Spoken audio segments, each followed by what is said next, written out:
नमस्कार, मी पूजा कारेकर. विविधामध्ये आपल्या सगळ्यांचं स्वागत. आपण हा दुसरा एपिसोड करतोय. पहिल्या एपिसोडमध्ये आपण कला दिग्दर्शक विनोद गुरुजी यांची मुलाखत घेत होतो आणि आमच्या गप्पा खूपच छान रंगल्या होत्या. तर गुरुजी, आपण गप्पा कंटिन्यू करूया. गुरुजी, तुम्ही 10,000 जाहिराती केल्यात, म्हणजे कमी अंक नाहीये हा. तर मला ऐकायला आवडेल की तुम्ही त्या जाहिरातींबद्दल थोडं मला सांगा की तिथले काय अनुभव तुमचे. आम्ही ज्यावेळी म्हणजे जाहिरात क्षेत्रामध्ये काम करायला लागलो, अगदी बेसिकली सांगायचं तर ज्यावेळी आमचे वडिलांनीच थोडंसं जाहिरातीत काम करायला सुरुवात केली. म्हणजे त्यावेळी ऍडव्हर्टायझिंग फिल्म कशी असायची, तर एक बाई यायची म्हणायची की मुझे ये साबुन बहुत अच्छा लगता है. तर त्यावेळी कसं असायचं, मागच्या बाजूला एक मोठा साबू असायचा, लक्सचा मोठा साबू, त्याच्यापुढे बाई नहाने का साबुन लक्स, ये झागवाला है असं, म्हणजे काहीतरी सर्फ, असं मोठी मोठी पॅक करायला लागली. तर डमी पॅक म्हणायचो आम्ही, आणि ती लार्जर दॅन लाईफ अशी असायची. तर हे काम आमच्याकडे व्हायचं. आणि त्यावेळी काय म्हणतात, गोविंद घाणेकर हे ते जाहिरातपट बनवत असत. त्यांच्याकडे नंतर श्याम बेनेगल त्यांच्या कंपनीमध्ये पार्टनर म्हणून आले होते. तर श्याम बेनेगल, गोविंद घाणेकर वगैरे हे अशा ऍड्स करायचे. तर त्याच्यासाठी आम्ही हे काम करायला सुरुवात केली. त्याबरोबर आम्ही असिस्टंट म्हणून तिकडे जायला लागलो. त्यावेळी आम्हाला हळूहळू चित्रपट क्षेत्रातलं सिनेमा शूटिंगचं हळूहळू गोष्ट कळायला लागली. इथे 1 ते 2 लंच ब्रेक असतो हे आम्हाला पहिल्यांदा कळलं, की बाबा हा 1 वाजला, चला लंच ब्रेक, असं आम्हाला त्यावेळी पहिल्यांदा कळलं की बाबा याच्यात सिस्टम असते कामामध्ये. ही एक नवीन गोष्ट आम्ही शिकलो. पण आता काय प्रॉडक्ट आहे, नाही तर कलाकार म्हटलं की तहान भूक सगळं काम करायचं, हे असंच असायचं. हे केलं. त्याच्यानंतर आम्हाला हळूहळू दुसरे कला दिग्दर्शक बोलायला लागले, अरे तुम्ही काम करता, आमच्याकडे माझं काम करा. आम्ही कोणाचंही काम करायला तयार होतो. आम्हाला कोणी कोणी लोक सेटवरती काम करायला बोलवायचे. तर आम्हाला ह्या गडबडीमध्ये एक दिवस चुकून सुधेंदू रॉय यांनी बोलवलं. सुधेंदू रॉय हे त्या काळातले फार मोठे कला दिग्दर्शक आहेत, आणि सुधेंदू रॉय यांनी यशराज कंपनीचे खूप चित्रपट केले आहेत. त्यामुळे आम्ही यशराजची हळूहळू जॉईंट होलो. यशराज आम्हाला जायला लागले. नंतर एक दिवस गंमत अशी झाली, ज्यावेळी आम्ही जाहिरात करायला लागलो श्याम बेनेगल बरोबर, त्याच्यानं श्याम बेनेगलचा असिस्टंट होता प्रल्हाद कक्कड. एक दिवस प्रल्हाद कक्कड आला आणि आम्हाला म्हणला की गुरुजी, मैं भी एक ऍड बना रहा हूं, आप मेरा काम कीजिए. ठीक है, करेंगे यार, तेरे साथ क्यों नहीं करेंगे. तर आम्ही मग हळूहळू जेनेसिस नावाच्या कंपनी बरोबर प्रल्हाद कक्कड बरोबर काम करायला. प्रल्हाद कक्कडचं काम चालू करत असताना हळूहळू त्याची असिस्टंट जेनी, तिने काम सुरू केलं. मग आणि कोण आला, त्यांनी काम सुरू. असं करत जॉनी पिंटो आला, मग इक्विनॉक्सवाले आले. असं करत आमच्याकडे 10-15 कंपन्या काम करायला लागले. मग त्याच्यानंतर असं झालं की सेट कोण लावतोय, गुरुजीला. हा, म्हणजे आपलं काम चांगलं होईल याच्यात प्रश्न नाही, म्हणून एजन्सीवाले आमच्याकडे यायला लागले. मग आम्ही लिंटास, सिस्टास या सगळ्या लोकांसाठी सेट लावायला लागलो, म्हणजे स्टील फोटोग्राफरसाठी लावायला लागलो. आणि आमचं दोघांचं म्हणणं हे होतं, प्रमोदचं आणि माझ्या भावाचं, मुख्य म्हणजे की आपण मटेरियल रिसायकल केलं तर कॉस्ट कमी होईल. तर आपण हे रिसायकलचा फायदा ह्यांना देऊ, प्रोड्युसरला. त्यांनी काहीतरी एक्स्ट्रॉर्डिनरी मागितलं, आम्ही सांगू तुझ्यासाठी एक्स्ट्रॉर्डिनरी बनवायला पाहिजे, त्याला कॉस्ट लागेल. त्यामुळे लोक आमच्याकडे व्यावहारिक दृष्ट्या पण बघायला लागले. आम्ही अख्ख्या सिनेमाचं हे व्यावहारिक दृष्ट्या बघायला लागलो, आणि अख्खा सेट कसा लागेल हा बघून आम्ही टर्न की जॉब करायला सुरुवात केली. आम्ही पहिल्यांदा सांगायला लागलो की बाबा इतकी दिवसाचं काम आहे, इतकी माणसं लागतील, इतके लागतील. आम्ही फिल्म लाईनचे सगळे नियम पाळून सगळ्या हे करून, त्यावेळी एकदमच अशामध्ये युनियन तयार झाल्या. आणि मग एक दिवस आमच्या समोर आले आणि म्हणे, ह्या लोकांकडे कार्ड आहे का, हा कार्पेंटर नाही, तो कार्पेंटर नाही, याच्याकडे कार्ड नाही. काय, ठीक आहे, बसा इथे. काय झालं, एक मेंबर आहेत, हे आमचे युनियनचे मेंबर नाहीत. त्यामुळे ठीक आहे, बस. माझ्या भावाने चेकबुक काढलं, आणि कोण नाहीये त्याचे मी आत्ताच्या आत्ता सगळ्यांना मेंबर करून घेतो, म्हणजे काम थांबलं नाही पाहिजे, आणि पटकन मेंबर केले. आणि आम्ही हळूहळू युनियनला पण एक शिस्त लावून दिली, कामाला शिस्त लावली, युनियनला शिस्त लावली. आम्ही आमचे हे केले, आणि मग आमचा प्रवास सुरू झाला. जाहिरात करताना मात्र एवढी मजा यायची, कारण आम्हाला दरवेळी नवीन प्रॉडक्ट बघायला मिळायचं आणि काहीतरी नवीन. मग आम्ही कॉलेजमध्ये शिकलो असल्यामुळे, पेंटिंग शिकलो असल्यामुळे, कलर सेन्स आमचा चांगला होता. सगळं जाहिरात क्षेत्रात काम करताना लोगोज वापरायचे कसे, आमचं ब्रशवर्क चांगलं असायचं. तुम्हाला गंमत वाटेल, एक काळ असा होता त्यावेळी आम्ही स्वतः काम करत नव्हतो, पण आमच्याकडे ते बनत होतं. ते म्हणजे ज्याला आपण सुपर म्हणतो, किंवा तुम्ही ज्यावेळी सबटायटल टाकता खाली, हे आता मेकॅनिकली होतं. पूर्वी सुपर करताना 2 कॅमेरे लावून ते ब्लॅक वरती लेटरिंग करून ते करायला लागेल. जाहिरात क्षेत्रात ते परवडत नसे, तर ते धबधब्याखाली जर का शूटिंग चाललं असेल, त्या धबधब्यात खाली मुलगी आंघोळ करते आणि खाली येणार असेल की सौंदर्य साबण वरती सौंदर्य साबण, तर हे करण्यासाठी आम्ही एवढ्या मोठ्या काचा घ्यायचो. त्या काचेवर ते मागच्या बाजूने लेटरिंग केलं जायचं. म्हणजे आपण दुकानात मागच्या बाजूने समोरनं बाहेरनं वाचतात, त्यामुळे बाहेरचं लेटरिंग फिनिश दिसतं. असं करणाऱ्या छोट्या छोट्या लाईनी लिहिलेल्या 16 काचा आम्ही लोकेशनवर घेऊन जाऊन फ्रेम मध्ये लावून ते धबधब्याचं, कारण जाहिरात बनते ती हिंदी, मराठी, इंग्लिश, कानडा अशा 4-6 वेगळ्या असेल भाषात ती सुपर लावायची, त्याचे शॉर्ट्स घ्यायचे, सुपर लावायची, शॉर्ट घ्यायचे, असं करून आम्ही ते काम केलं. म्हणजे त्यावेळी एवढं होतं.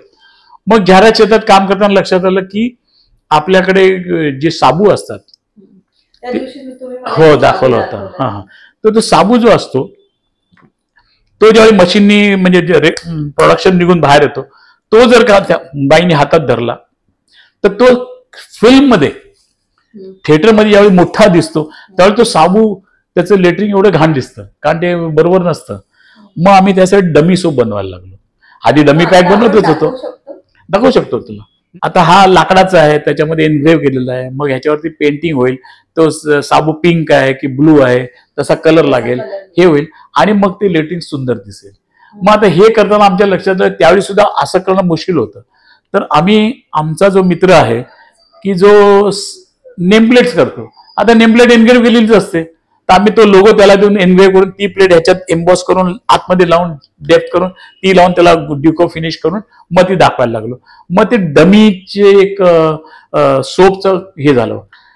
तुम्हाला कल्पना नसेल की हा डमी सोप बनवायला आम्ही त्यावेळी फक्त 100 रुपये घेत होतो.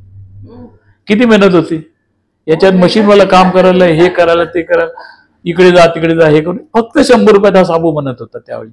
नंतर याची एक इंडस्ट्री बनली. आज डमी सोप बनवणारे एवढे लोक, म्हणजे 2-3 लोकच आहेत, ते फक्त डमी सोपच बनवतात, डमी पॅक बनवतात, डमी हे करतात, ते करतात. आणि आज या सोपची किंमत कमीत कमी 15,000 रुपये आहे आजच्या तारखेला, एका जागी होणारं लाकडं. पण सुरुवात आम्ही केली. आज सगळ्या जाहिरात क्षेत्रामध्ये काय काय नवीन प्रकार आम्ही आणले, ते नुसतेच कलात्मक नव्हते तर व्यावहारिक होते. आम्ही रिसायकल केलेल्या मटेरियलवरती आम्ही त्यांना हे करायला लागलो, कन्सेशन द्यायला लागलो. आम्ही त्यांना समजावायला लागलो की बाबा तुझ्याकडे 2 फिल्म असतील तर 1 सेट लाव, 1 सेट गॅप घे, मध्ये आपण खिडक्या बदलू, हे बदलू, आणि 2 दिवसांनी तुझा हा सेट होईल, त्याच्यासाठी तुला एवढे पैसे लागतील. त्याच्यामुळे लोक, आमची दोस्ती वाढत गेली लोकांबरोबर, आणि व्यवहार चांगले असल्यामुळे आणि टाइम टू टाइम काम, म्हणजे चांगलं काम हे होत आलं. आता हा झाला व्यवहारिक गोष्ट. कलात्मक गोष्टी असं करताना एक मजेशीर गोष्ट तुम्हाला सांगतो.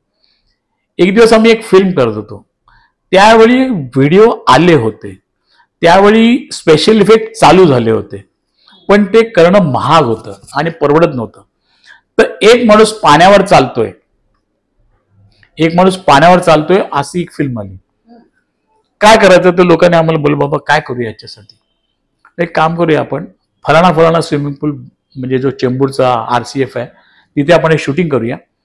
आणि आम्ही एक ॲक्रेलिक आणतो, जाडं ॲक्रेलिक, क्लिअर ॲक्रेलिक आणून ते टाकून त्याला स्टँड बनवून त्याच्यावरनं तो चालेल, असं करूया. तर म्हणे हा बरोबर आहे. तर मग माणूस चालणार किती, तर त्याच्यापेक्षा लहान, म्हणजे पाऊल असतं तर 2 पावलं, तर कमीत कमी 10 इंच 12 इंचाचा रॅम्प बनवला आम्ही. तो पाण्यात टाकला, त्याच्यावरती आम्ही ॲक्रेलिक लावलं आणि त्याच्यावरती तो माणूस चालवत होता.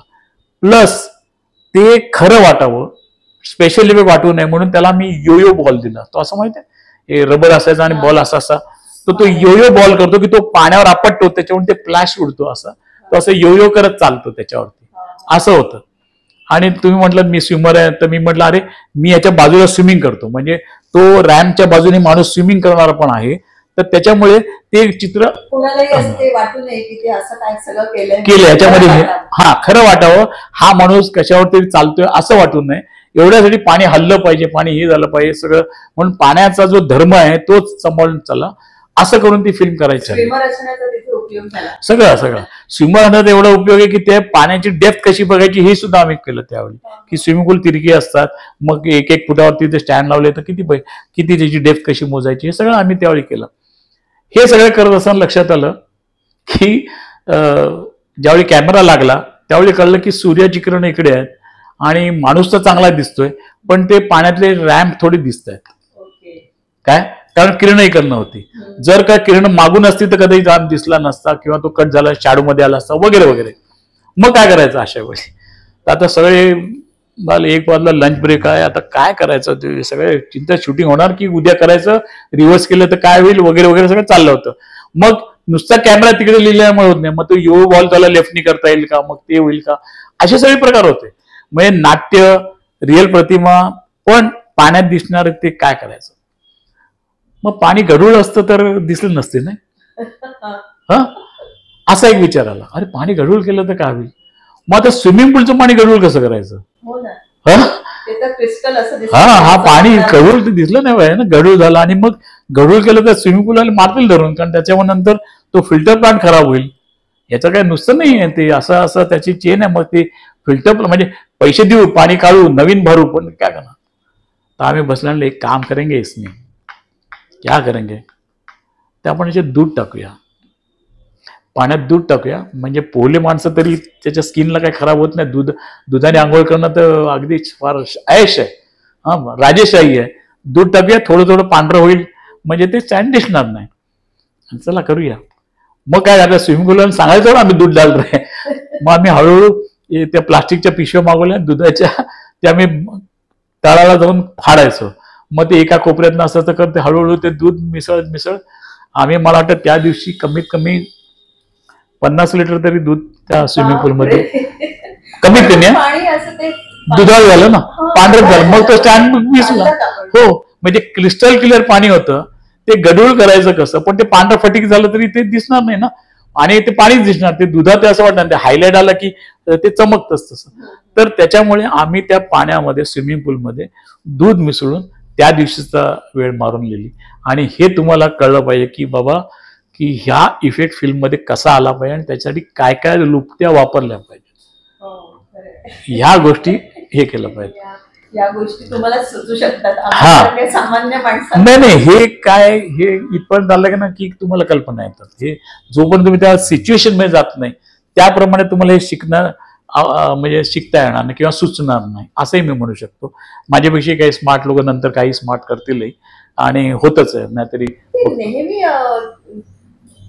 एखादी आम्ही ऍड बघतो तेव्हा असं त्याच्यामध्ये ती पिवळ्या रंगाचं काहीतरी प्रोडक्ट असतो आणि मग तिची साडी पण पिवळीच असं असतं, तर त्याच्याबद्दल काय सांगाल? हे तुम्ही काय कॉन्सेप्ट आहे त्याच्या पाठीमागे? हे तुम्ही विचारलं फार चांगलं आहे, कारण हा प्रश्न मला 20 वर्षापूर्वी एका बाईंनी विचारला होता. पण त्याचं असं झालं की आम्ही कलर कोडिंग करत होतो की जर का निरमा आहे तर त्याची ब्लू आहे, तर आम्ही ब्लू साडीची, ब्लू बॉर्डर असलेली साडी वापरायचो. धारा ऑइल आहे, हा जे काय असेल ते, मी असं म्हणत नाही की समजा आता धारा ऑइल आहे तर ते येलो पॅक आहे, ते येलो पॅकला आम्ही ते येलो साडी किंवा येलो साडी घालेल ती वापरणारी बाई. आता मेरी साडी से तुम्हारी साडी सफेद कैसे, मग एके बाईची साडी ऑलरेडी डल असेल, एके बाई जास्त ब्राईट असेल, हे नॉर्मल झालं असं सगळं. तर हे करत असताना मग नंतर त्याचा अति वापर व्हायला लागला. काही लोक की गुरुजी करताय ना मग आपण करेंगे, वो करताय ना, पण त्याची पर्सेंटेज किती आहे हा त्यांना समजला नाही. मग ते वाढत गेले, एवढं वाढत गेलं की मग त्याचा अपव्यय झाला. मग ते लोकांना कळायला, अरे काहीतरी गडबड आहे, हे काहीतरी गडबड आहे. मुख्य म्हणजे काय होतं, मला ऍडव्हर्टायझिंग फिल्म आणि फीचर फिल्म यातलं एक मुख्य गोष्ट आठवते, म्हणजे अशी सांगावीशी वाटते की फीचर फिल्म मध्ये कसं असतं, पिरियड मध्ये जातात लोक किंवा काय होतं, पण ऍड मध्ये कसं नेहमी नवीन असतं, एकदम नवीन. सध्या आलेलं latest washing machine, latest TV, latest घड्याळ, लेटेस्ट आहे, त्यामुळे ते बघायला मजा येते. अरे आता नवीन येणार आणि हे जगाला दिसायच्या आधी आम्हाला बघायचं, याचा एक आनंद होता. आणि त्या प्रॉडक्टला करण्यासाठी काय काय करावं लागायचं. आम्ही टायटनची वॉचची फिल्म केली, तर त्याच्यामध्ये घड्याळ दिसणार आहे, बाकी काय दिसणार तुम्हाला, घड्याळ दाखवा असं. पण मग काय करायचं, पायलट आहे, तो पायलट बटन हे करतोय, तुम्हाला घड्याळ दिसतंय. म्युझियम मध्ये तो असं वाज बघतोय तर त्याचा हे, मग म्युझियमचा सेट लावा, विमानाचा सेट लावा, असं सगळं करायला लागायचं. आम्ही आतापर्यंत विमानाचे सेट लावून झाले, आम्ही म्युझियम लावून झाले, आम्ही चर्च लावला, आम्ही ताजमहाल लावला. आम्ही ताजमहालचे 2 कट लावण्याचे, झाकीर हुसेन बरोबर फिल्म करत होतो, ताजमहालचे 2 कट होते, ते 2 कट लावण्यासाठी 2 स्टुडिओ बुक केले होते, एवढं मोठं ऍटमॉस्फिअर दाखवण्यासाठी. आणि नंतर एका छोट्या स्टुडिओमध्ये ताजमहालचं पॅक छोटं करून, म्हणजे चहाचं पॅक छोटं करून शूट केलंय. त्यामुळे मिनिचर सेट्स आणि बिग सेट्स हे दोन्ही करायला लागले. तुम्ही पिक्चर बघत असाल, हनी आय श्रिंक द किड्स, मुलं लहान होतात, किंवा गलीवर एकदा मोठा असतो एकदा छोटा होतो, तशा पद्धतीच्या फिल्म केल्या. मी तसा एक इंग्रजी चित्रपट बघितला होता, की छोटी छोटी मुलं वगैरे सगळी माणसं छोटी छोटी त्या गवतामध्ये वगैरे. हो, ते कसं काय करतात हे असं आम्ही सुद्धा केलं होतं. आम्ही त्यावेळी काय केलं होतं की जसं आपण या खुर्चीवर बसलो, तर ही खुर्ची जर 1.5 फुटाची असेल तर पुढच्या वेळी ही खुर्ची माणसाच्या प्रपोर्शन मध्ये मोठी करायची, म्हणजे माणसं लहान दिसतील. काय म्हणजे ती ऍक्च्युअल खुर्ची असेल ती 12 फुटाची असेल तेव्हा ती मुलं लहान दिसतील. आम्ही जायंट साईजची बिस्किटं बनवली की त्या बिस्किटावर मुलं नाचतात असं दिसलं पाहिजे. ओके, असंही केलेलं आहे. म्हणजे कधी मोठा सेट लावायचा, कधी छोटा सेट लावायचा, आणि प्रपोर्शनेट. आर्किटेक्ट लोक बोलतात, काही कॅमेरामन्स म्हणतात आणि नेहमी म्हणतात की आप कोणसे रेशो में कर रहे, मग ते गणित सांगावं लागतं ना त्यांना. पण आम्ही म्हणतात ना, हमको गणित नहीं आता है, हम इसके लिए आर्टिस्ट बना है, हमको गणित नहीं आता है, गणित आता तो मुझे क्लब नहीं जाता. फिर क्या किया आपने, बोले ह्यूमन रेशो की बात करो, ये बिस्किट आपको ह्यूमन रेशो में क्या चाहिए. ह्यूमन रेशोवर सगळं आहे, सगळ्या गोष्टी ह्यूमन रेशोवर. तुमचा दरवाजा 6 फूट का असतो, तुमची उंची 5 फूट असते म्हणून दरवाजा 6 फूट असतो, तुमची उंची 3 फूट असते दरवाजा 4 फूटच असतात. कळलं की तुमची खुर्ची 1.5 फूट का असते, कारण तुम्ही बसताना तुमचे पाय जमिनीला पोचले पाहिजे म्हणून ती खुर्ची 1.5 फूट असते. ह्या सगळ्या ह्युमन रेशोवरची फर्निचर बनतं. तर आम्ही श्याम बेनेगल बरोबर काम केलं, त्याच्यानंतर प्रल्हाद कक्कड बरोबर केलं, जॉनी पिंटो बरोबर केलं, आम्ही कैलाश पिक्चर बरोबर केलं. तुम्ही बघितलं मिले सूर हमारा तुम्हारा, त्याच्यामध्ये पण आमचं कॉन्ट्रीब्युशन आहे. ती मशाल घेऊन सगळे स्पोर्ट्समन धावतात, त्या मशाली आम्ही बनवल्या. आम्हाला सांगितलं गुरुजी एक मशाल बना के दो, हम कल शूटिंग करना है. आता मशाल कशी बनवा, लोक 2 मिनिटात तुम्हाला मशाल पाहिजे आणि मला आता उद्या सकाळी घेऊन जायचे मद्रास, आम्ही शूटिंग करतो तिकडे. तर आम्ही पटकन गेलो, टर्निंगवाल्याकडे गेलो, दुकानाच्या बाहेर खाटेचे पाय असतात तयार केलेले, तर खाटेचा पाय विकत घेतला. तिकडे बाजूला गेलो, तो काथे बिथे कलथा वगैरे विकतात ना, कढया विकतात, तर ती छोटी कढई विकत घेतली. त्याला वेल्डरकडे गेलो, खाली नट बोल्ट लावला आणि तो स्क्रूने त्याच्यावर लावला, त्याला गोल्ड कलर. मला हे मशाल इसमें डालना जाएगा. तर मशाल कशी बनवायची, 5 मिनिटात मशाल कशी बनवायची, म्हणजे एका गोष्टीला त्याचं ट्रान्सफर कसं करायचं हे पाहिजे. आता विमानातली बटणं, आता कोण बघितलं, आता विमानातली बटणं कुठे मिळतात, तर तुम्ही असॉर्टेड बटणं, आम्ही लॅमिंग्टन रोड मध्ये जाऊन अक्षरशः बॅग भरून ती बटणं घेतली. एवढी सगळी ते छपरावर लावायची बटणं होती ती सगळी. आम्ही ती केली, बटणं लावली, सगळं झालं.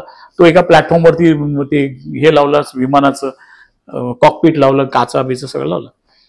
लाइटिंग झाल्यानंतर तो रात्री 10 वाजले होते शूटिंग करायचे.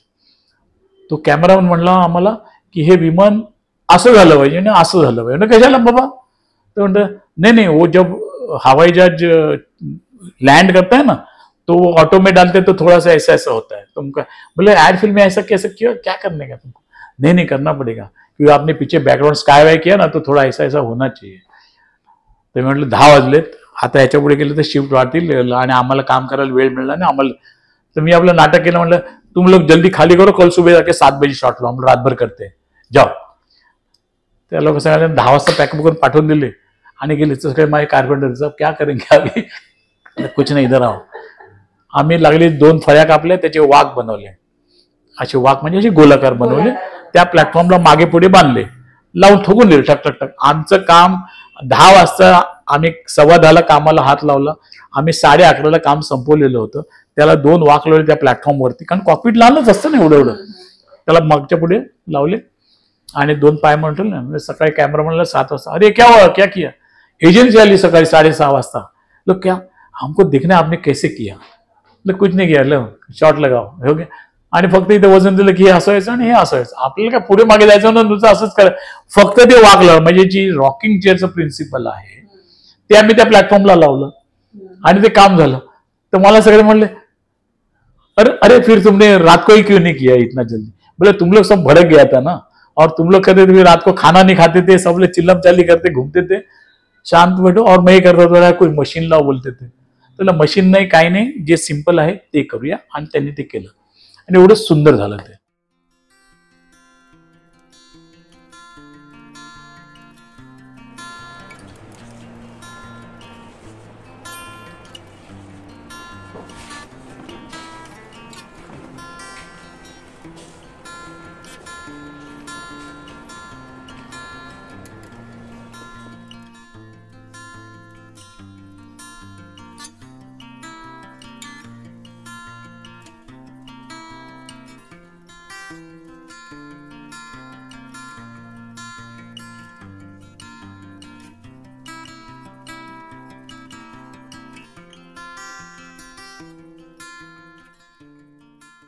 सव्वीस जानेवारीचे चित्ररथ जे दिल्लीला परेड चालते, तर ते तुमचे खूप फेमस आहेत आणि त्याला तुम्हाला पुरस्कार सुद्धा मिळालेला आहे.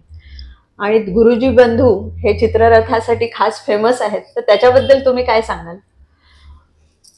खरं म्हटलं तर गुरुजी बंधू हे चित्ररथामुळे जास्त फेमस झाले. कारण जाहिरात क्षेत्रामध्ये टायटल येत नाही, नाव कधीच येत नाही. सिनेमामध्ये येतं, म्युझिक डायरेक्टरचं नाव येतं, कला दिग्दर्शकाचं, पण जाहिरात क्षेत्रात येत नाही. आणि आम्ही आधी पिक्चर करतच नव्हतो. तर जेव्हा आम्ही चित्ररथाला पहिलं प्राइज मिळवून दिलं त्यावेळी आम्ही फेमस झालो असं म्हणायला हरकत नाही. पहिलं प्राइज मिळालं, गौरवास्पद आहे. हो, अख्ख्या महाराष्ट्रासाठी गौरवास्पद आहे. कारण सगळ्यात पहिल्यांदा महाराष्ट्र नेहमी एंट्री देत होतं, पण त्यांना कधी प्राइज मिळालं नव्हतं. आम्ही केलेल्या चित्ररथाला प्रथम पुरस्कार मिळाला 1981 साली. मला अजून आठवतं. ते मूळ चित्र होतं ते श्रीकांत जाधव यांनी केलं होतं. प्राध्यापक श्रीकांत जाधव माझा चांगला मित्र आहे आणि त्यांनी ते डिझाईन केलं होतं. पण ते डिझाईन दिल्लीला गेल्यानंतर थोडेफार बदल करायला सांगितले होते त्याच्यामध्ये. तर ते बदल काय असावे त्याच्यावरती खूप चर्चा झाली. तर मग आम्ही त्याला तो प्रस्ताव दिला की आपण पुढे हे करूया आणि मागचा भाग तुझा ठेवूया, पुढचा भाग असा करूया, हे ओपन करूया आणि ही डिझाईन तिकडे टाकूया, असं करून ते हे झालं. त्यामुळे ते डिझाईन जरी त्यांच्या नावावर होत आहे म्हणजे आम्ही म्हणत नाही काय, थोडाफार हातभार आम्ही लावून डिझाईन मध्ये चेंज करून आम्ही ते चित्ररथ केला. तो चित्ररथ करण्याच्या बरोबरच आम्हाला गांधी चित्रपटामधनं काम करण्यासाठी बोलावणं आलं होतं की तुम्ही कला दिग्दर्शनामध्ये आमच्याकडे या काम करायला. पण मी आणि माझ्या भावाने म्हटलं की गांधी चित्रपटात जरी काम केलं तरी शेवटी हे काय करणार आहेत, तर हे आपल्याला जाऊन फुलाच्या माळा आणा किंवा काहीतरी आणा अशी प्रॉपर्टी आणायला सांगतील आणि प्रॉपर्टी दिल्लीत गोळा करायला सांगतील. कारण सेट तर काही लावायचे नाही ना, रस्त्यामध्ये शूटिंग करायचं वगैरे वगैरे आहे. तर गांधीमध्ये काम करावं की चित्ररथ करावं, तर आपण म्हणलं आपण आपलं करावं. कारण गांधीमध्ये काम करून सुद्धा पिक्चर मध्ये नाव आपलं रोलर टायटलमध्ये येईल. इथे आपण काम करू, जे असेल ते स्वयंभू असेल, आपण आपलं काम करावं. म्हणून आम्ही त्या वयामध्ये डिसिजन घेतलं की आपण जे चित्रपटात जे काम आहे ते आपण रोजच करतो, ते आपलं आपण वेगळं म्हणून 26 जानेवारीचं काम करू. आणि त्या उत्साहामध्ये आम्ही जे काम केलं त्या उत्साहामध्येच आम्हाला त्या प्राइज मिळाला असं आम्ही म्हणायला हरकत नाही. त्याच्यामध्ये असं झालं की दिल्लीत आम्ही काम करतोय आणि झेंडूची फुलं लावायची होती आम्हाला. आम्ही विचारलं साहेब 26 जानेवारी को झेंडू लगाना है, हमको तो असली झेंडू लगाना है. तर लागली तिकडचे लोक म्हणले वैसे मिलेंगे नाही, तो सब बंद होत आहे, दिल्ली हे होत आहे, तर फुलं तर फ्रेश पाहिजेत. मग काय करायचं असं सगळं विचार चालला असताना आम्ही मुंबईला फोन लावला आणि मग आमच्या वडिलांना म्हटलं की आम्हाला असे झेंडू पाहिजेत आणि आपल्या महाराष्ट्रातले झेंडू पाहिजेत. इकडे मिळतात ते लाल मिळतात, आपले पिवळे नाही मिळत. काय ते कलकत्ता झेंडू इथे जास्त आहेत, पिवळे झेंडू महाराष्ट्रातले पाहिजेत आपल्याला. तर आम्ही त्या दिवशी अक्षरशः राजधानीमध्ये ते झेंडूची फुलं बास्केट्समध्ये टाकून वडील माझे तिकडे घेऊन आले आणि आम्ही दुसऱ्या दिवशी तिकडे लावले. तर महाराष्ट्राच्या चित्ररथावरती ऑथेंटिसिटी म्हणजे काय, तर महाराष्ट्रातले झेंडू त्या शिवाजी महाराजांच्या सिंहासनाच्या बाजूला लावायला मिळाले. हा एक गोष्ट विशेष होती त्याच्यामध्ये. प्लस सकाळी सकाळी बघितलं तर रिमझिम रिमझिम पाऊस पडला दिल्लीत आणि कार्पेट वगैरे सगळे ओले झाले. आता ते कार्पेट ओले झाले तर लोकांना चालताना उभं राहताना पचक पचक व्हायला लागलं आणि ते दुसरं म्हणजे काहीतरी विचित्र दिसायला लागलं ते. तर काय करायचं, तर बघितलं तर बाजूला एक न्यूजपेपरवाला होता न्यूजपेपर विकत होता. आम्ही त्याच्याकडनं अख्खा बंडलच्या बंडल न्यूजपेपर विकत घेतलं, नवीन पेपर, आणि ते सगळे त्या कार्पेटवर टाकून दाबून सगळे काढून पाणी काढून ते थोडं हे करून वजन झालं नाचा याच्यावरती ते पाणी झिरवून घेतलं आणि ते कार्पेट साफ केलं, थोडंसं ऊन आलं, मग नंतर आणि नंतर चित्रकला प्राईज मिळालं. ज्यावेळी मिळालं तरी महाराष्ट्रात एवढी त्याचं कौतुक झालं आणि सगळ्यांनी उत्साहाने केलं की महाराष्ट्राला मिळालेलं प्राईज होतं. त्याच्यानंतर मग आम्हाला बोलावून आलं, सगळं झालं. आम्ही त्याच्यानंतर 2-3 चित्ररथ केले. त्याच्यानंतर बैलपोळ्याचं काम केलं आम्ही. बैलपोळ्याचं डिझाईन आम्ही केलं, आमचं स्वतःचं डिझाईन आहे. त्याच्यानंतर मॉडेल आम्ही बनवलं. पण शेवटच्या क्षणी आम्ही म्हणजे उद्या सकाळी मी ट्रेन पकडणार 4 वाजता दुपारी, पण आम्हाला रात्री निरोप आला की आमच्या डिपार्टमेंटवर प्रेशर आलंय की दरवर्षी गुरुजी का करतात, तर आम्हाला ते काम दुसऱ्याला द्यायला पाहिजे. ठीक आहे, तर तुम्ही काय म्हणता तसं. म्हणून आम्ही ते काम सोडलं आणि आमच्या ऐवजी दुसरा माणूस गेला, त्याने ते काम केलं आणि त्या चित्ररथाला परत प्राईज मिळालं. तर बैलपोळ्याला सुद्धा प्राईज मिळालं. ते भले आमच्या नावावर नाही, पण महाराष्ट्राला प्राईज मिळालं. मग त्याच्यानंतर पुन्हा आम्ही 1-2 वर्ष काम केलं. आम्ही त्याच्यानंतर एक फार मोठा चित्ररथ केला होता, त्याचं नाव होतं गणेशजी की पालखी. मी बघितलेला तो फोटो. गणेशजी की पालखी करताना खरं सांगायचं तर गणेशजी की पालखी हा 2 वर्ष आधी सब्जेक्ट यायला पाहिजे होता, पण त्यावेळी काँग्रेसचं राज्य होतं. तर काँग्रेसच्या राज्यामध्ये असं होतं की चित्ररथामध्ये कुठचाही देव असलं नाही पाहिजे. त्यामुळे टुरिझम डिपार्टमेंट सुद्धा त्रिमूर्ती दाखवू शकत नव्हती. अशी काहीतरी त्यांची पॉलिसी, धर्म नाही, देव नाही. पण नंतर आपल्याला हा चान्स मिळाला आणि आम्ही गणेशजी की पालखी होतं. त्यावेळी आम्ही डिझाईन पाठवलं होतं गणेशजी की पालखीचं, पण ते रिजेक्ट झालेलं डिझाईन आहे. त्याच्यानंतर पुन्हा आम्ही गणेशोत्सव म्हणून केलं होतं त्यावेळी, मग गणेशजी की पालखी म्हणून आलं. ते डिझाईन एका दुसऱ्या माणसाने चालू केलं होतं, पण त्याच्यामध्ये आम्ही आमूलाग्र खूप बदल केले आणि ते चित्ररथ आम्ही तो बनवला. आणि हा एवढा मोठा चित्ररथ अजूनपर्यंत त्या राजपथावर गेलेला नाही. मी मोठ्या एवढ्यासाठी म्हणतो की पालखी एका बाजूला मध्ये आहे आणि दोन्ही बाजूला त्याचे जे भालकरी म्हणतात, भाल घेणारे ते लोक, ते दोन्हीकडे असे आहेत. तर ट्रॅक्टर आणि मध्ये ती ट्रॉली आणि परत ट्रॅक्टर. कारण जर का हे पुढचे 2 माणसं आहेत, ही 2 माणसं मागे ठेवायची असतील ती जाणार कशी, तर त्याला पण आतमध्ये तेच मॉडेल पाहिजे. म्हणून आम्ही 2 ट्रॅक्टर आणि 1 ट्रेलर वापरून तो अख्खा चित्ररथ केला.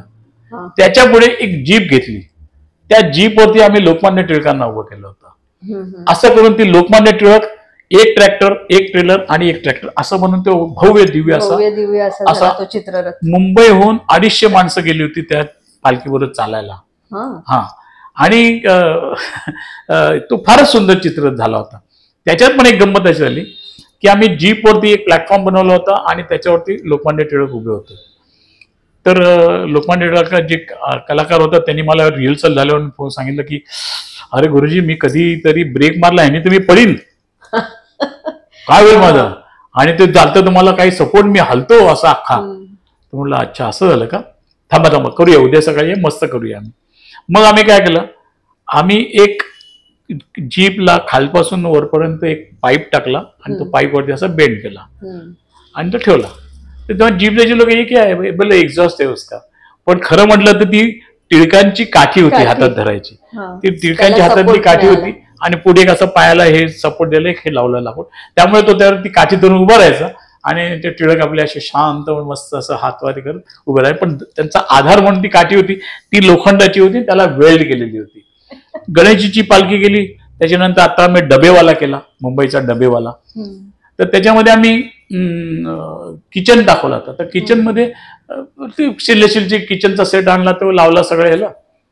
आमच्याकडे काही सुपरवायझर होते आलेले गव्हर्नमेंटचे, ते ओके सगळं म्हणलं सर हे लावलंय पण मी चेंज करणार आहे. म्हणजे का, म्हणजे स्टेनलेस स्टीलचं काढून टाकणार आणि मी काचेच्या बाटल्यात ठेवणार आहे. तर म्हणे अरे काचेच्या बाटल्या कशाला, ते तुटलं फुटलं, म्हणजे प्लास्टिकचं पण ते हे करणार का. तर म्हणलं नाही, त्याच्यामध्ये डाळ असेल, तांदूळ असेल, हे असेल, ते दिसलं पाहिजे. तर म्हणजे लोकांना हा स्वयंपाकघर आहे, खरं वाटेल तसं. मग आम्ही त्याच्यामध्ये ते बदललं, म्हणजे स्टेनलेसचे डबे आणून सुद्धा बाजूला टाकले आणि त्याच्याऐवजी किचनमध्ये बाटल्या लावून त्याच्यामध्ये तांदूळ हे ते पापड विपड ठेवले. तर जो ऐका अरे यार इसमें पापड रखा हुआ, अरे इसमें चावल रखा हुआ. तर असा लोकांचा इंटरेस्ट, त्या ड्रामा कसा क्रिएट करायचा. तर चित्ररथामध्ये तर ड्रामा असला पाहिजे. तो पण एक चित्ररथ खूप गाजला. त्याच्या आधी आम्ही केला होता धनगर. ज्यावेळी धनगर गेला तो एवढ्या लोकांना आवडला धनगर की, पण त्याच्यामध्ये एक गंमत झाली. आम्ही धनगर असा कोकरू घेऊन उभा आहे असं होतं, पण मला फोन आला की त्याचं मुंडास आहे आणि त्याच्या बाजूला असे त्याचे केस आहेत असं, मग त्याचे केस कापा. म्हणलं का, काय झालं म्हणून, त्याचे केस कापा. मग आम्ही त्याचे केस काढून टाकले आणि फक्त मुंडासं ठेवलं. तर गंमत अशी होती की ज्यावेळी तो धनगर अंगावर घेतला कोकरू आहे आणि त्याचे केस असे होते, त्यावेळी तो वाटत होता गुड शेपर्ड, ज्याला ख्रिश्चन लोकांमध्ये खूप हे म्हणतात गुड शेपर्ड म्हणतात, असा जीसस दिसायला लागला होता. तर म्हणून आम्हाला त्याचे केस काढावे लागले, कापायला लागले. आणि नंतर असंच झालं की जसं म्हणजे आपला डबेवाला होता, रेल्वे प्लॅटफॉर्म होता, त्याच्यावरती 10चं घड्याळ होतं, ते काढून टाकायला लागलं. का? कारण इलेक्शनची साईन आहे 10/10. घड्याळ ही वोटिंग साईन आहे ना, म्हणून ती आम्हाला तिकडनं काढावी लागली. तर असेही काही सरकारी नियमामध्ये तुम्हाला तुमच्या अपेक्षा पद्धत विचार करून अशी कमिटी पण असू शकते की ते हा विचार करतात. म्हणजे चित्ररथावरती सुद्धा कमिटी आहे, त्याच्यानंतर एक सेन्सॉर बोर्ड पण आहे. हो, हे आज नवीन कळलं की त्याच्यावर पण सेन्सॉर. म्हणजे सगळ्या लोकांना हे कळायला पाहिजे की हे आहे. जर्मनीमध्ये आणि आफ्रिकेमध्ये सुद्धा रेस्टॉरंट वगैरे त्याचं इंटिरियर केलं ना? हो, हे सगळं काम करत असतानाच आम्हाला खूप, आमचं क्लायंटल खूप चांगलं आहे आणि होतं. मी जर्मनीमध्ये एक रेस्टॉरंट केलं, त्याचं नाव आहे चाणक्य इंडियन हॉटेल. मराठी नाव आहे? हो, इंडियन रेस्टॉरंट होतं. इंडियनच. तर म्हणजे चाणक्य हे, त्या माणसाला चाणक्याबद्दल खूप प्रेम होतं आणि चाणक्य रेस्टॉरंट म्हणून केलं मी. ते रेस्टॉरंट आता नाहीये तिथे, आज 15 वर्ष झाली ते आता नाहीये. 15 वर्षांनी, पण म्हणजे 20 वर्ष झाली, पण 15 वर्षावर त्यांनी बंद केलं ते. पण आता चाणक्य नावाचा एक स्टॉल असतो, जेव्हा जेव्हा डुसलडॉर्फमध्ये एक्झिबिशन्स असतात, तिथे चाणक्य नावाचं रेस्टॉरंट असतं आणि तिथे त्या रेस्टॉरंटचा स्टॉल असतो. त्याला कित्येक वेळा मला ओळखणारी काही माणसं भेटली आहेत की आम्ही गुरुजींना ओळखतो, पण अरे तुम 4 दिन इधर ही आहे का खाना खाने को, असं आजही प्रेमाने सांगतो.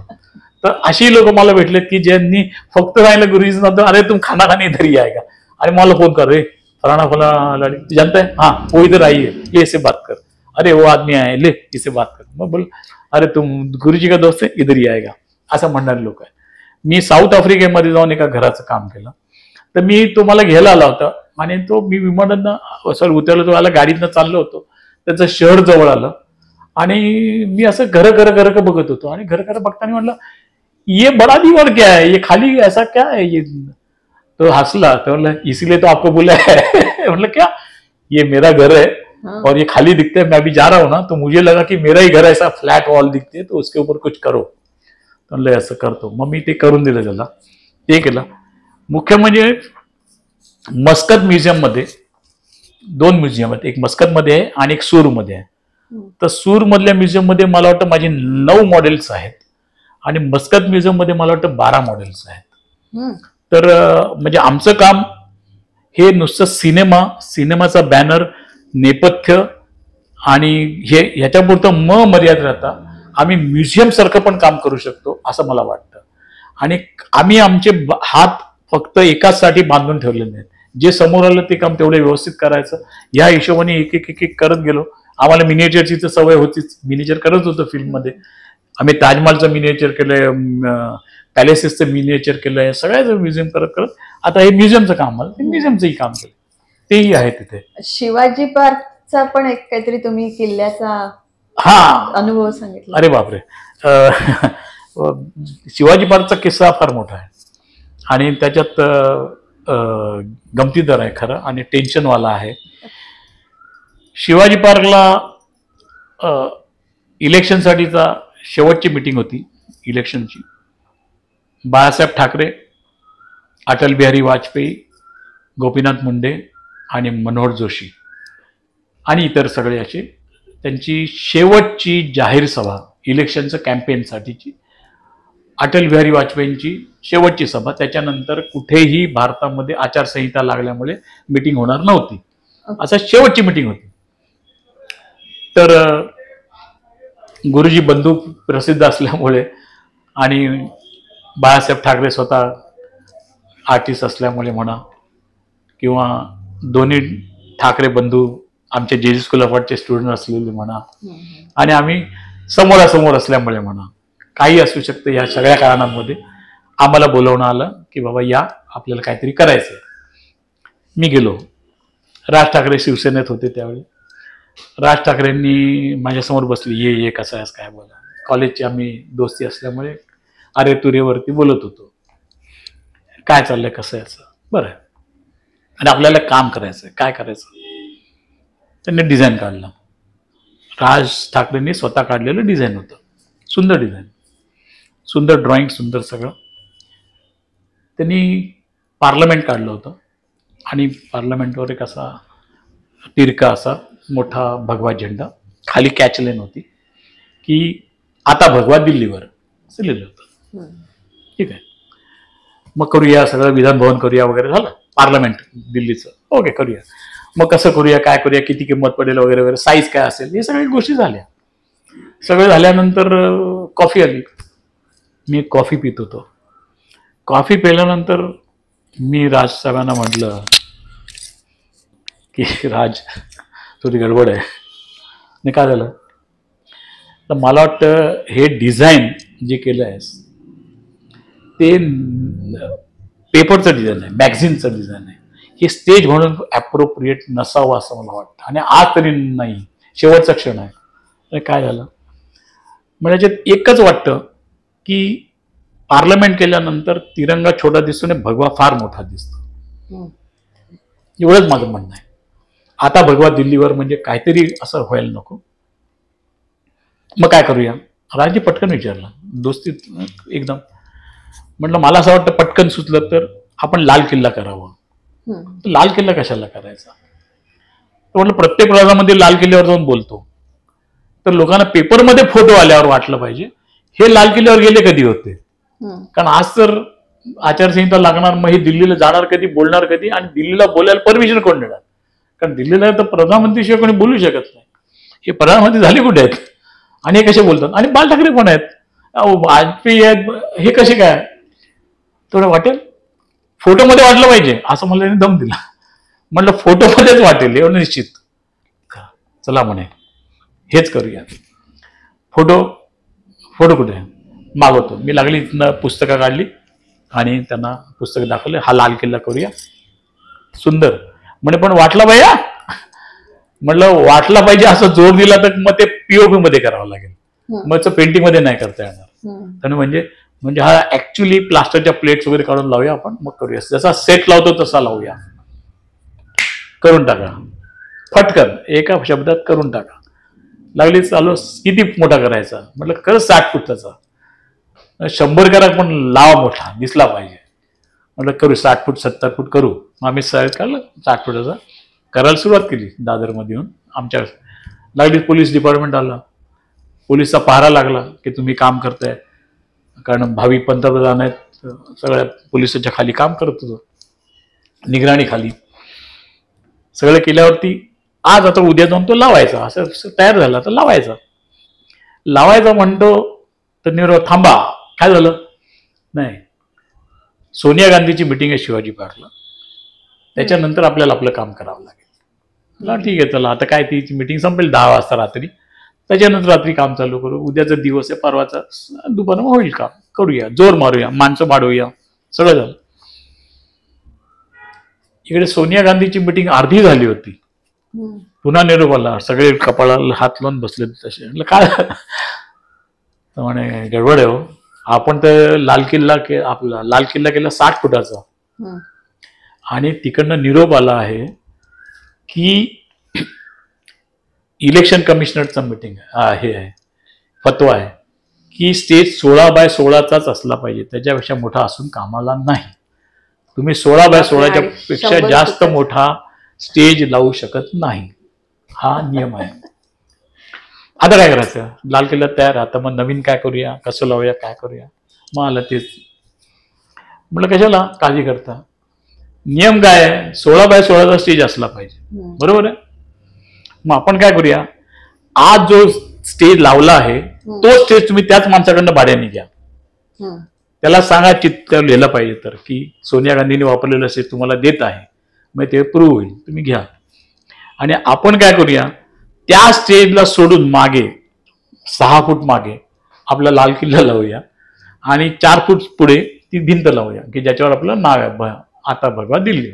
ती भिंत पुढे लावूया, मध्ये 16x16चा स्टेज असेल आणि मागे 60 फुटाचा परत आहे. 16 फुटाची भिंत आपला 60 फुटाची भिंत, 16 फुटाचा स्टेज, 60 फुटाचा लाल किल्ला, असं आपण लावूया.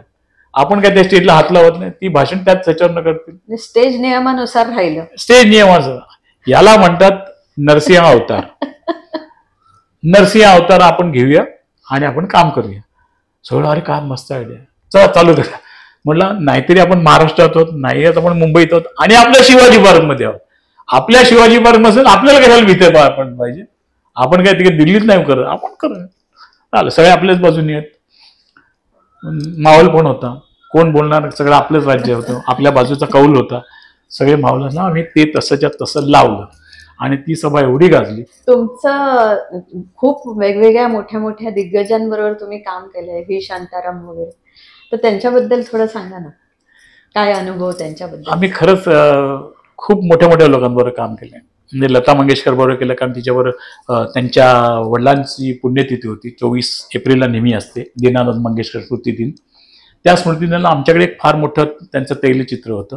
ते तैलचित्र दरवेळी लागलं जायचं. त्यामुळे त्या मंगेशकर फॅमिली आमच्याकडे यायच्या, कुठच्या व्हेन्यू काय. आमच्याकडे फोन नव्हता, आमच्या वडिलांनी कधी फोन घेतला नाही, कारण ते म्हणायचे फोन घेतला की लोक म्हणतील अरे लाल कलर मार.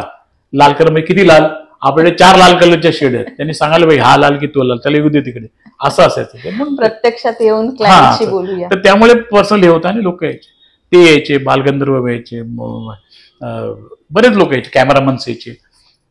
तर भरत दाभोळकर यायचं आमच्या काय ऍडव्हर्टायझिंगमुळे. त्यानंतर मजा आली की आम्हाला किरण शांतारामनी एकदा व्ही शांतारामना सांगितलं, म्हणजे आपल्या वडिलांना सांगितलं की अण्णा हे गुरुजी बंधू.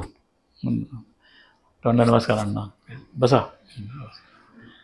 यांनी 1 वर्ष झालं राजकमल स्टुडिओमध्ये हेच आर्ट डायरेक्टर आहेत, दुसरे कोणी आलेच नाहीत. यांच्याकडे एवढं काम आहे ऍडव्हर्टायझिंगचं. हे सगळे 3 सेट असतात, 3 ठिकाणी गुरुजी बंधूच काम करतात. ते दोघे आहेत, दिसतात असे. तांडा म्हणला ना वा छान आहे, मला बरं वाटलं. बिल दाबली, पिऊन आला आणि ती चावी घेऊन तिकडची फलाना फलाना चावी आण. तो गेला राजकारणामध्ये कसं, हा 14 नंबरची चावी आणा. तो आला, 14 नंबरची चावी घेऊन आला. मला म्हणले ठीक आहे. काय म्हणजे राजकमल स्टुडिओमध्ये वरती पहिल्या मजल्यावरती शेवटची खोली आहे, तिथे तुमचं ऑफिस, कला दिग्दर्शक गुरुजी बंधू, तुम्ही माझ्या स्टुडिओचे कला दिग्दर्शक. एवढ्या एवढ्या मोठ्या माणसाने तुमच्यावर विश्वास टाकून तुमच्या हातात चाव्या द्याव्या. कोणीतरी तुम्हाला एकही कागद न लिहिता जागा देणं हे मुंबई शक्य आहे का? ही गोष्ट एक बेल दाबून एक चावी दिली, हे घ्या. आम्ही म्हटलं अण्णा थँक्यू व्हेरी मच, पण आम्हाला नको. का? मी देतोय, तुम्ही आमचे आर्ट डायरेक्टर. म्हणजे आम्ही 3 सेट लागत असतात, आम्ही वरती जाऊन बसलो तर खाली कामाकडे लक्ष कोण देणार. आम्ही खाली बेंचवर बसतो, आम्ही खुश आहोत, आम्हाला राजकमल बद्दल खूप प्रेम आहे, आवडतं, आम्ही खुश आहे, आम्हाला हे नको. तर म्हणजे काय असं काय मी देतोय तुम्ही नको? अरे मी देतोय, घे. तर म्हटलं दोघांनी म्हटलं नको, आम्हाला खरंच वर बसायचं नाहीये, आम्हाला अशा वाईट सवयी लावू नका. माझं दादरला ऑफिस आम्ही नाही बसत, इथे बेंच ठीक आहे. मग काय पाहिजे तुम्हाला माझ्याकडनं बोला. अण्णा एक काम करा, तुम्ही मला एक गोडाऊनची छोटं गोडाऊन आहे ते द्या, कारण ट्रान्सपोर्ट होईल, हे होईल, आमचं गोडाऊन इकडे सामान वाढेल असं.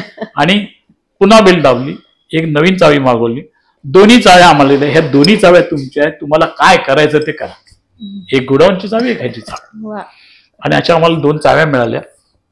त्याच्यानंतर त्यांनी आम्हाला एक पिक्चर दिलं त्यांनी आम्हाला करायला, ते आपला गिरीश घाणेकरांनी केलं होतं, बाळाचे बाप ब्रह्मचारी म्हणून. त्याचं कला दिग्दर्शन करायला दिलं की हे तुम्हीच करायचं पिक्चर म्हणून, आणि ते आम्ही केलं. श्याम बेनेगल बरोबर सुद्धा, त्यांच्याबरोबर सुद्धा तुम्ही काम केलं? आम्ही श्याम बेनेगलवर सुद्धा काम केलं. आम्ही भूमिकासाठी त्यांच्यासाठी काम केलं. त्यावेळी आम्ही बालमोहन शाळेच्या गल्लीमध्ये भिंतीवर लागली सगळी आपली पोस्टर्स केली होती आणि एक मोठा बॅनर केला होता की जो पिक्चरच्या वेळी जातो असा. तर श्याम बेनेगल एवढं खुश होतं ते 2 ह्याच्यावरती केल्यामुळे. पण तुम्ही त्या टाईपचेच बॅनर केले तसे आणि ते एकदम हे होतं. तर व्ही शांताराम सांगताना असेल की ते प्रमोदनी काय सांगितलं व्ही शांतारामना की सर अण्णा तुमच्या एका पिक्चरमध्ये काय झालं, एका झाडावरती ना फुलं पण आहेत आणि फळं पण आहेत, एका वेळी कशी येतील, मोहर येईल आणि नंतर आंबा येईल. ते का सांगतोस हसायला? हो का सांगतो कुठचं? अरे बापरे, आमचा कनू देसाई इंडियन आर्ट, ते इंडियन आर्ट मध्ये केलं असेल त्यांनी. म्हटलं नाही अण्णा बरोबर आहे, इंडियन आर्ट मध्ये चालतं. म्हणून म्हटलं की तुम्ही जेव्हा मला म्हणता की तुमच्या कला दिवसानंतर काय असं एक मला वाटलं. बरोबर म्हण ठीक आहे जा. दुसऱ्या दिवशी सकाळी आम्हाला वॉचमन शोधतात कुठे अण्णांनी बोलवलं, अण्णा लवकर बोल. आम्ही दोघे गावलो का रात्री काहीतरी बोललो आणि आता झाली उलटली आपल्यावरती. गेलो, अण्णा हसले, काय या बसा काय. अरे काल रात्री मी ते पिक्चर पाहिलं. हो रे असं झालंय का सांगतो तू, बरं बघितलं काय. म्हणजे आम्ही एवढे छोटे आहोत आणि आम्ही त्या दृष्टीने पाहिलं, पण हे एवढे मोठे दिग्गज डायरेक्टर, एवढा मोठा प्रोड्युसर लक्षात येत नाही. ठीक आहे ना, सेटवरती होतं असं कधी काय.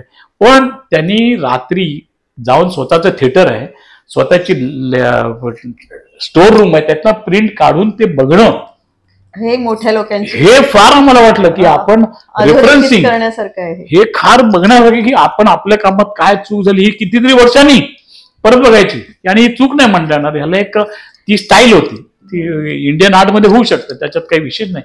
हे आम्ही खुराबती काढण्यासाठी आणि हे काढलं असंही म्हणू शकतात लोक. पण एवढं ज्या माणसाचं हे होतं, लक्ष होतं की अशीच माणसं मोठी होतात. म्हणजे आपण म्हटलं असतं कुठे परत तो पिक्चर बघा आणि सगळं तेवढं काढा, असं काय आपण पण बघत नाही, असं आहे ते. शशी कपूर बरोबर सुद्धा हो तो मी सांगतो, त्याचा पण अनुभव सांगतो. पण व्ही शांताराम बरोबर काम केल्यानंतर सुद्धा म्हणजे बाकीचे लोक आहेत इंडस्ट्रीमध्ये, तर श्याम बेनेगल होते, त्याच्यानंतर इव्हन आम्ही म्हणजे डेव्हिड धवन बरोबर सुद्धा काम केलं. डेव्हिड धवनचा एका गाण्यासाठी फक्त आम्हाला बोलवलं. मध्यंतरी असं झालं आम्ही खूप म्युझिक व्हिडिओ करायचो, कुणाल कोहली बरोबर काम केलं, याच्याबरोबर काम केलं. त्याच्यानंतर सिंग इज किंग साठी फक्त सिंग इज किंग गाणं मी केलं आहे. त्याच्यानंतर मोजा आहे मोजा हे गाणं फक्त मी केलंय, पिक्चर मी नाही केलं, पण मोजा आहे मोजा पिक्चरचं फक्त गाणं मी केलंय. असे राजश्री पिक्चरने खूप मोठे म्युझिक व्हिडिओ केले होते, त्याच्यामधले सगळे म्युझिक व्हिडिओ आम्ही केलेले आहेत. त्याच्यात फराह खान बरोबर म्हणजे त्याचं नेपथ्य कला दिग्दर्शन या सगळ्या गोष्टी आम्ही फक्त कला दिग्दर्शन बोलतो. आम्ही डायरेक्शन मध्ये गेलो नाही कडे. आम्ही जर कुठे कला दिग्दर्शनापासून मी स्वतः जर बाहेर गेलो असेल तो पाण्यात गेलोय स्विमिंगसाठी, बाकी कुठे गेलेलो नाही. तर हे करत असताना ज्या मी जे स्कूल ऑफ आर्ट मध्ये स्टुडंट होतो, पण आता हे सगळे करिअर संपल्यानंतर जे स्कूल ऑफ आर्टला 150 वर्ष झाली. आणि 150 वर्ष झाल्यानंतर काय कार्यक्रम करायचा 150व्या वर्षासाठी, असं हे चाललं होतं. आम्ही 3-4 मीटिंग केल्या, तर कोणाकडनं काही उत्तर येत नव्हतं. कोण म्हणे हिमालयाचा डान्स ठेवा, कोणी काय म्हणे भीमसेन जोशींना बोला, कोणी काय करा, पण पैसे कोण देणार? त्यामुळे अरे हे लोक पैसे नाही घेणार आपल्याकडे. अरे हो पैसे नाही घेणार, पण तबला वाजवण्याला पैसे घेईल, त्याला पैसे घेईल, स्टेज लावला पाहिजे, त्याच्यामागे लाईट साऊंड सिस्टम ह्याला सगळ्याला पैसे पाहिजे. मग तुम्हाला ₹1,00,000-4 लाख रुपये खर्च करायला पाहिजे त्याच्यावरती. ते किती करायचे ते नंतर, पण कोण देणार तेही सांगा ना. तर ते असे कोण देणारे नव्हते त्यावेळी, आणि कोणाला कॉन्टॅक्ट मध्ये जा आणि हे करा. तर मी एक अशीच कल्पना मांडली एका मीटिंगमध्ये आणि सांगितलं साहेब आपण एक काम करूया सगळ्यांनी मिळून, विद्यार्थीच आपण 5 स्टुडंट आहोत, आपण असं करूया की आपण डॉंकीज, आपण ज्या डॉंकीज म्हणतो आम्ही त्याला, बेंच असतो त्याच्यावर बसून पोर्ट्रेट करतात, त्याला मी डॉंकी म्हणतो कारण असं तो बेंचला पुढे इजल असतो. तर म्हणजे 10 डॉंकी ठेवूया, 10 इजल लावूया आणि मागे 10 डिझेल. तर 10 डॉंकीवरती स्टुडंट्स काम करतील, 10 इजलवरती मास्टर्स लोक काम करतील आणि 10 याच्यावरती फ्रीलान्सर आमच्यासारखे आर्टिस्ट ते काम करतील. असे 30 लोक एका वेळी पेंटिंग करतील, पोर्ट्रेट पेंटिंग करतील, जसं आपण कॉलेजला येतो तसं. आणि हे पोर्ट्रेट आपण करतानाच 6-7 कॅमेरे लावूया आणि ते आपण 10 स्क्रीनवरती दाखवूया, म्हणजे ते सगळीकडे दाखवलं. अशा प्रकारे आपण पोर्ट्रेट पेंटिंगचं हे डेमॉन्स्ट्रेशन ठेवून सगळ्या लोकांना उत्साहाने सगळे एकत्र येतील म्हणून ते काम करूया. आणि मॉडेल असेल शशी कपूर. दुसरं अरे शशी कपूर कशाला येईल? म्हटलं मी आणतो, मी घेऊन येईन शशी कपूरजींना, मी आणतो. कारण शशी कपूरचा मुलगा हा माझा चांगला मित्र आहे, तो एकेकाळी स्विमिंग करत होता माझ्याबरोबर, त्याच्यानंतर तो ऍडव्हर्टायझिंग फिल्म्स करत होता. त्यामुळे दोघेही भाऊ, शशी कपूरची दोन्ही मुलं माझे चांगले मित्र आहेत. तर म्हटलं एक तर त्याचं कामच मी रोज करतो, तर मी त्याला विचारून येतो आणि करतो. मी लागलीच जे स्कूल अपार्टमेंटमध्ये निघालो. वरळीला त्याचं ऑफिस होतं. वरळीच्या ऑफिसमध्ये गेलो. कुणाल कपूर बसला होता. ये भाना क्या कर रहा तू? हाँ कैसा आया? और ठीक है. कुणाल, मेरा ऐसा प्रॉब्लम है. मैंने शशि जी का नाम प्रपोज किया है और मैं शशि जी को लेके जान रहा हूँ. तो शशि जी आएंगे क्या? तबीयत उनकी ठीक है क्या? आ सकते हैं क्या? उनको 2 घंटा 3 घंटा बैठना पड़ेगा. मतलब 40 मिनट तो बैठना ही पड़ेगा, बट 1 घंटे का प्रोग्राम होगा. विल दी कम? एवढ्या लवकर पोर्ट्रेट काढतात? साधारण 45 मिनिटात पोर्ट्रेट करायचं होतं आम्हाला. तेवढ्या वेळेत होत नाही खरं म्हटलं तर, पण त्या दिवशी करायचं होतं फास्ट. कारण आम्हाला का पर्सनॅलिटी पाहिजे होती की एक डोळा जरी शशी कपूर सर तर लोकांना ओळखत नाही शशी कपूर आहे. एक नाक जरी शशी कपूर सर तर हा शशी कपूरचं नाक आहे. दुसरं कोणाला आलं तर ओळखणार नाही ना कोणी. ते एक सेलिब्रिटी ज्याला फेस व्हॅल्यू म्हणतो आपण. आणि जर शशी कपूर आले नसते तर आमच्याकडे 2 लाईन अप होते, अमोल पालेकर आणि नाना पाटेकर. आणि दोघे आमचे स्टुडंट होते. पण अमोल पालेकर मला म्हणलं होतं मी पेंटिंग करणार आहे, मी मॉडेल म्हणून बसणार नाही, तू माझा हिरो म्हणून उपयोग करू नकोस. काय तू, मी स्वतः स्टुडंट म्हणून येणार आहे. मी स्टुडंट आहे की नाही? मी स्टुडंट असं मला त्यांनी चक्क सांगितलं होतं. मग होता नाना पाटेकर, त्याला बोलायचं बाकी होतं. ठीक आहे, त्या पण नाही म्हणलं नसतं. तर मग मी गेलो कुणाल कपूर वर गेलो शशी कपूरला भेटायला पृथ्वी थिएटरमध्ये. बसले तर शशी कपूर, मी बसलो. मग कुणालला म्हणलं बोलू घ्या. हा मैं बात करता ठेर. कुणाल कपूरने म्हणलं डॅडी, गुरुजी wants you to take to School of Art. They have 150 year celebration function. So you have to just sit there as a model. You don't have to speak, you don't know dialogue, nothing. You have to just. But he wants you to come there and sit quietly for 45 minutes. Are you ready? Will you go? मी शशीजींना सांगितलं की तुम्ही येणार ना? Yes गुरुजी अपने दोस्त हैं, तेरे दोस्त हैं, हमारे पृथ्वी थिएटर के दोस्त हैं, मैं ना नहीं बोल सकता, मैं आऊंगा. त्यांनी होकार दिला. होकार दिल्यानंतर त्यांचा मुलगा शशी कपूर कुणाल कपूर तो माझ्या समोर त्यांना सांगतो, but daddy be careful. What? Guruji wants you to sit nude. अरे बापरे, स्कूल ऑफ आर्टचं नाव एवढं खराब आहे. He may want you to sit nude. मी हा प्रसंग का सांगतो का शशी कपूर दिलं उत्तर फार सुंदर होतं. शशी म्हणले की I would have done it, but Guruji is late by 10 years. I have already done it. You know that. कारण त्यांनी सिद्धार्थ पिक्चर मध्ये एक न्यूड सीन दिला होता. हे माझ्याही लक्षात आलं नव्हतं. पण ह्यानी पिन मारली आणि शशी कपूरने उत्तर दिलं की हे मी करून झालंय. त्यावेळी मला वाटलं की हाच खरा माणूस आहे की जो मॉडेल म्हणून बसू शकतो. कारण ज्या माणसाला आर्ट माहिती आहे, ज्यांनी उत्सव सारखं आर्ट फिल्म बनवून घेतली, ज्याला आर्ट म्हणजे श्याम बेनेगल बरोबर डायरेक्शन करून घेतलं, त्या माणसाला कलेची जाणीव आहे. आणि पृथ्वी थिएटरमध्ये आहे, तो थिएटर सिनेमा आणि कलाक्षेत्र याच्यामध्ये आहे. याच्यासारखा मॉडेल नसेल. तर मी ते प्रोग्राम केला, कॅमेरावर लावले, सगळे केलं. त्यावेळी सुदेश भोसले सुद्धा कागद पेन्सिल घेऊन आला ड्रॉइंग करायला. विद्यार्थी आहेत. सुदेश भोसले जे स्कूल ऑफ आर्टचा विद्यार्थी नाही, त्याच्या 2 बहिणी स्कूल ऑफ आर्टच्या 2 बहिणी विद्यार्थिनी होत्या. आणि तिचं मी आर्ट बघितलं. आणि ह्याचे वडील बॅनर आर्टिस्ट होते, जे आमच्यासारखे बॅनर करायचे. एनआर भोसले बॅनर आर्टिस्ट होते. त्यांना स्कूल ऑफ आर्टला जाता आला नाही म्हणून ते बॅनरकडे वळले. म्हणून त्यांनी त्यांच्या 2 मुलींना स्कूल ऑफ आर्टमध्ये पाठवलं.